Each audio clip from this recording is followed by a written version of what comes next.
Bueno, listo. Entonces, mucho gusto. Mi nombre es John Sprockel. Como me conocen, yo soy internista acá del Hospital San José. Pero además de eso, trabajo en la unidad de cuidados intensivos del Hospital El Tunal.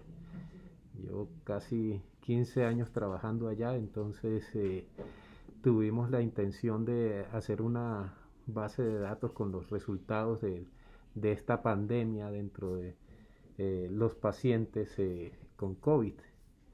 Y pues queríamos, pues, pues quería traerles a ustedes el resultado de esta investigación que logramos hacer dentro del hospital. El título del trabajo es Marcadores ecocardiográficos de mortalidad en pacientes hospitalizados en la unidad de cuidados intensivos por COVID-19. Dentro del grupo de trabajo tenemos son médicos generales y médicos especialistas de la unidad de cuidados intensivos del Tunal. El jefe de la unidad es el doctor Parra, es el jefe de cuidados intensivos de la Surred Sur. Y pues nos permitieron dentro del Tunal acceder a esta información. Pues básicamente sabemos que más de hace un año, un poco más, fue declarado pandemia global el COVID, y a partir de ahí se ha presentado como ciertas oleadas o brotes que para este momento ya vamos completando la tercera oleada dentro de nuestro país.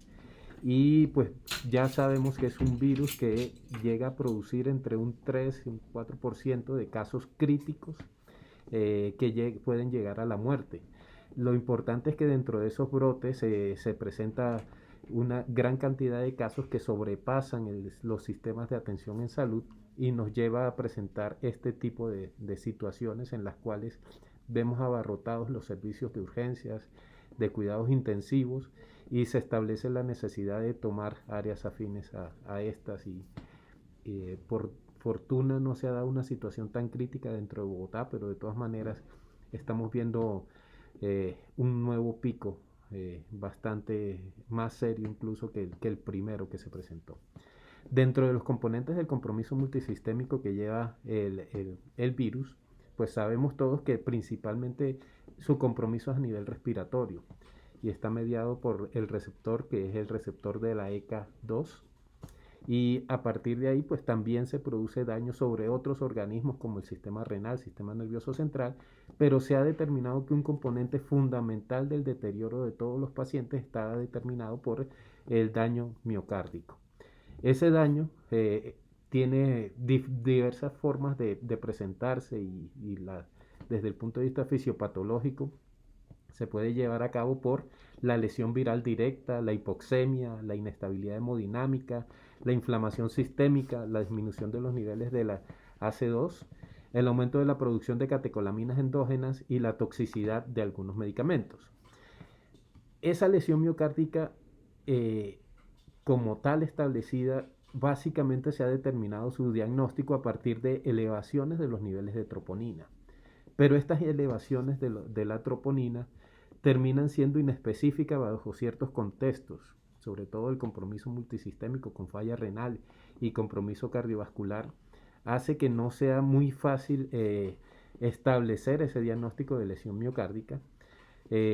Y pese a esto, en un principio, varias guías, entre ellas la guía de los europeos y la guía de la AJA, no recomendó el uso rutinario de troponinas dentro de la evaluación del paciente con COVID.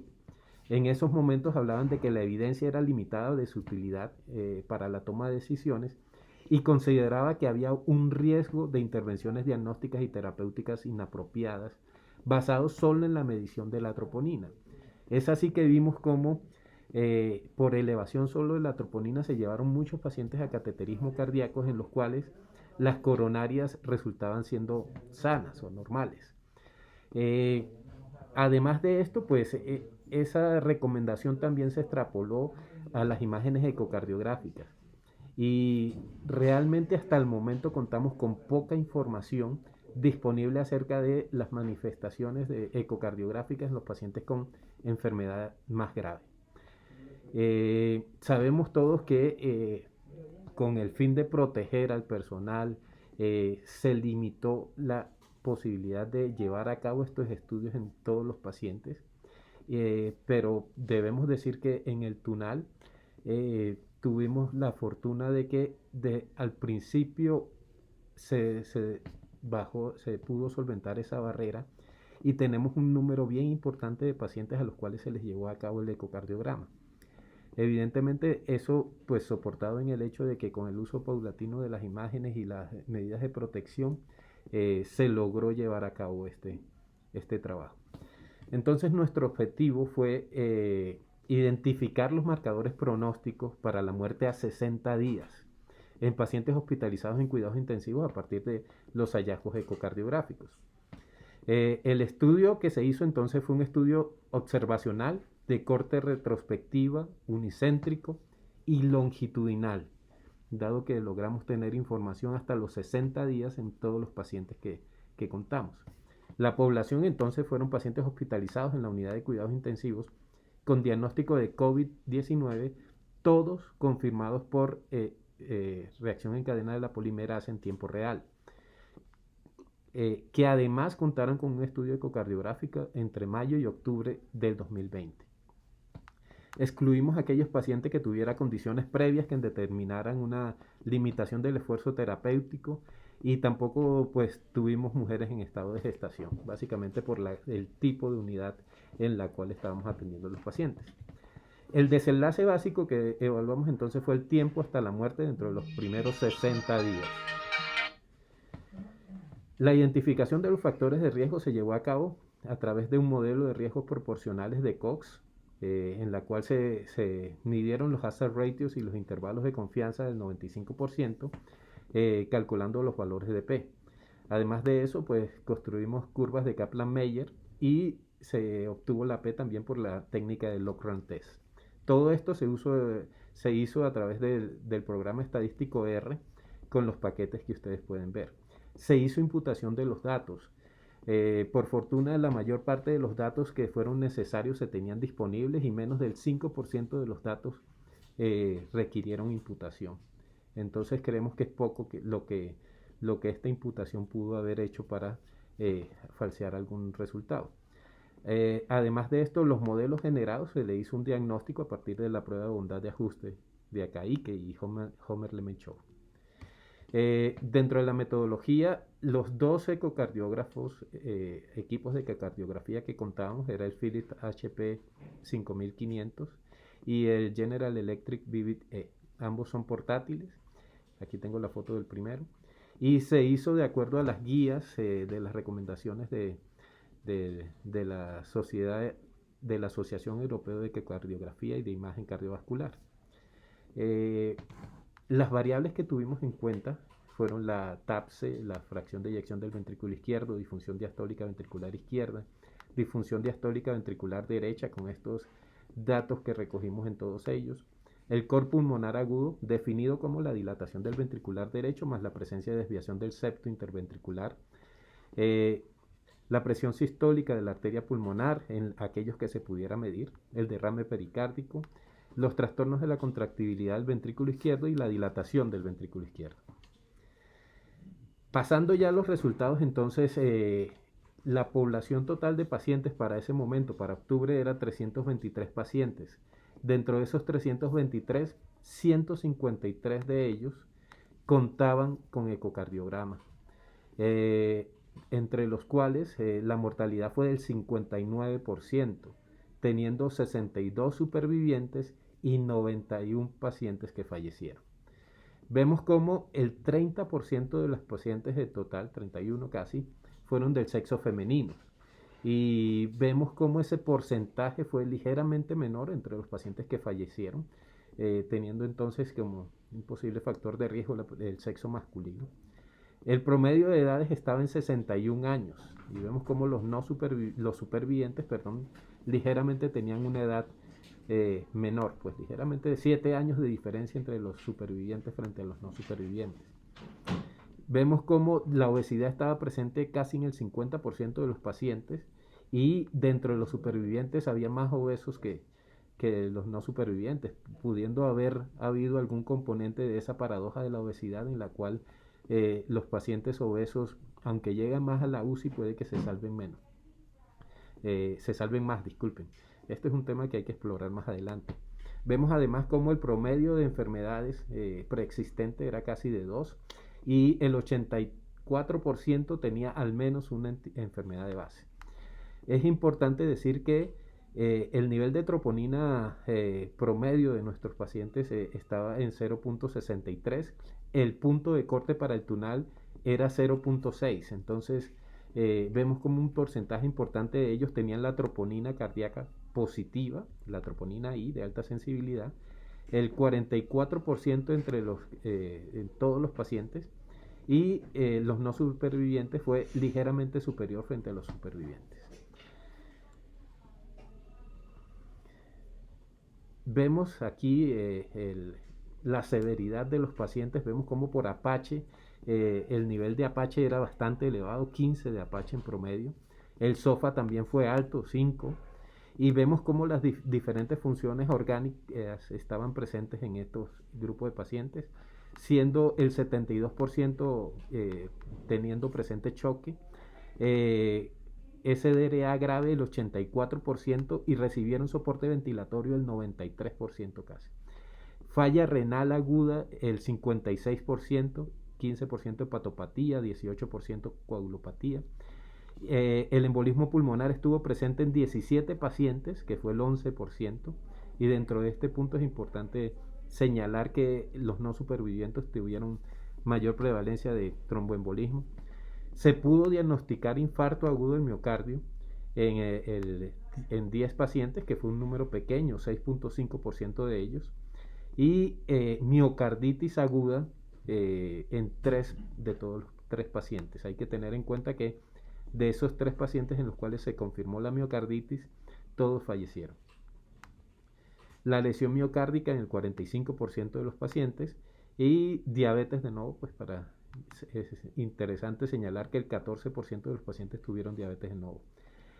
La estancia hospitalaria en promedio fue de 18 días en esta población, siendo mayor en los supervivientes, evidentemente. Estos son los hallazgos ecocardiográficos que tuvimos nosotros. Entonces vemos cómo el ecocardiograma fue llevado a cabo dentro de la primera semana de los pacientes. El promedio de días en los cuales se llevó a cabo este examen fue de 7 días. Y se obtuvo un resultado normal del ecocardiograma en 84, que fue el 54% de todos. Es ligeramente superior el número de ecocardiogramas normales entre los pacientes supervivientes. La TAPSE obtuvo un rango de 2 milímetros y pues fue normal en ellos. Vemos como solo 16 pacientes, que fue el 10%, tuvo una TAPSE disminuida. Dentro de los signos de disfunción diastólica, estuvo presente en 27% de los pacientes, dentro de los cuales llaman la atención la desviación del septo en 5 pacientes, el signo de McConnell en 2.6% de los pacientes, 4. Hay que llamar la atención acerca de que esa desviación del septo y el signo de McConnell, cuando estuvo presente, se asoció a 100% de mortalidad. La dilatación auricular derecha en el 15%, ventricular derecha en el 13%. También hay que llamar la atención que de 21 pacientes con dilatación del ventrículo derecho, 17 fallecieron. La insuficiencia tricuspidia estuvo presente en 16% de los pacientes. Insuficiencia pulmonar en apenas 2% de los pacientes, y cor pulmonar agudo, según esa definición que les conté, en 3.3%, también presentándose algo similar a lo que había descrito anteriormente, en el cual todos fallecieron. Se pudo calcular la presión sistólica de la pulmonar en 32% de los pacientes, y entre ellos vemos como el 9% fue normal, y algún grado de hipertensión pulmonar estuvo presente en cerca del 21% de los pacientes. La fracción de eyección estuvo conservada en la mayor parte de los pacientes. Solamente hubo 2 casos en los cuales fue menor del 40%. Hay que tener en cuenta que la alta prevalencia del choque dentro de nuestros pacientes pudo haber hecho que se falseara este resultado de la fracción de eyección. La disfunción diastólica, vemos como la mayor parte de los casos de disfunción diastólica fue de tipo 1, como algo esperable. Y las alteraciones de la contractibilidad del ventrículo izquierdo estuvo presente en el 8% de los pacientes. El derrame pericárdico fue muy baja su prevalencia, siendo solo del 10% de los pacientes. Y estos 3.3% de los pacientes tuvieron dilatación ventricular izquierda. Estas son las curvas de supervivencia de Kaplan-Meier y vemos cómo los pacientes que tuvieron ecocardiograma normal tuvieron una supervivencia mejor que los que tuvieron alguna normalidad ecocardiográfica. En todo caso, la P para esta diferencia no fue significativa. En cuanto a la TAPSE por debajo de 17 milímetros, vemos cómo también se nota una mejor supervivencia en los pacientes en los cuales la TAPSE fue normal y la P fue significativa según la técnica del Lockrand test. Lo mismo ocurre con la disfunción diastólica del ventrículo derecho. Cuando estuvo presente se relacionó con una peor supervivencia. Lo mismo con la presencia de cor pulmonar. Y miren acá lo que les contaba, que los pacientes que tuvieron cor pulmonar todos fallecieron. La dilatación ventricular derecha, vemos como la mayor proporción de los pacientes que tuvieron cor pulmonar, dilatación ventricular derecho también fallecieron. Solo sobrevivieron 3 de 21. Y vemos acá como la presencia de algún grado de hipertensión pulmonar medible también se correlacionó con el desarrollo pues con una peor dato de supervivencia. Entonces, cuando pasamos ya al análisis univariado, vemos como pese a haber diferencia de supervivencia con el ecocardiograma normal, el HR no alcanzó a significancia estadística, por lo tanto no se tuvo en cuenta para el análisis multivariado, como si lo tuvieron la TAPSE, la fracción de eyección ventricular izquierda disminuida, la dilatación diastólica, disfunción diastólica, ventricular derecha, la presión pulmonar, la presión sistólica de la arteria pulmonar, el col pulmonar agudo y dilatación del ventrículo derecho. Cuando se hizo entonces el análisis multivariado, vemos cómo sobrevivieron como factores de riesgo el rango de la fracción de eyección del ventrículo izquierdo, aunque fue muy limítrofe, pero alcanzó significancia estadística. La presión sistólica de la arteria pulmonar, la disfunción diastólica ventricular derecha y la TAPSE perdieron su significancia, y vemos como los marcadores más importantemente asociados con el desenlace de muerte fueron el cor pulmonar agudo y la dilatación del ventrículo derecho. Como habíamos visto, todos los pacientes con cor pulmonar agudo fallecieron, y el 18 de 21 pacientes con dilatación del ventrículo derecho también lo hicieron. Entrando entonces a la discusión de nuestros resultados, vemos cómo los reportes en los cuales se han explorado la población de pacientes en UCI han sido muy pocos. Este reporte de hallazgos ecocardiográficos en pacientes de la UCI solo documentó 28 pacientes, está en la Revista Española de Cardiología. En esta no se encontró ninguna asociación de alguno de los marcadores involucrados o estudiados con la muerte o con el reingreso dentro del periodo de seguimiento. Un estudio más grande, que fue de 68 pacientes, incriminó la relación de la TAPSE sobre la presión sistólica de la arteria pulmonar como único hallazgo encontrado en relación con esos desenlaces adversos. Aquí vemos una curva ROC de esa relación, como fue alta en lo que encontraron ellos, y cómo las diferentes interacciones entre la TAPSE y la presión sistólica muestran diversos niveles de mortalidad, siendo superior cuando ambos marcadores estaban presentes. Superior la mortalidad, me refiero.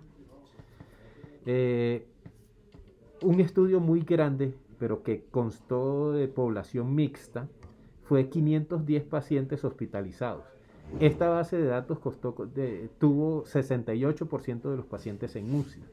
Por desgracia no hizo un análisis específico de los pacientes que solo estuvieran en UCI, y el marcador que encontraron que se relacionaba con la supervivencia fue el remodelado del ventrículo derecho. ellos hablaban de remodelado como alguno de los marcadores que anteriormente habíamos descrito, diversas dilataciones, desviación paradójica del septo, el signo de Macone, todas estas cosas, y fue el único marcador que se relacionó con la mortalidad. Vemos acá como el, el HR que les dio fue de 2.16, con una P bastante significativa. El resto de los marcadores no dieron para ninguno de los modelos.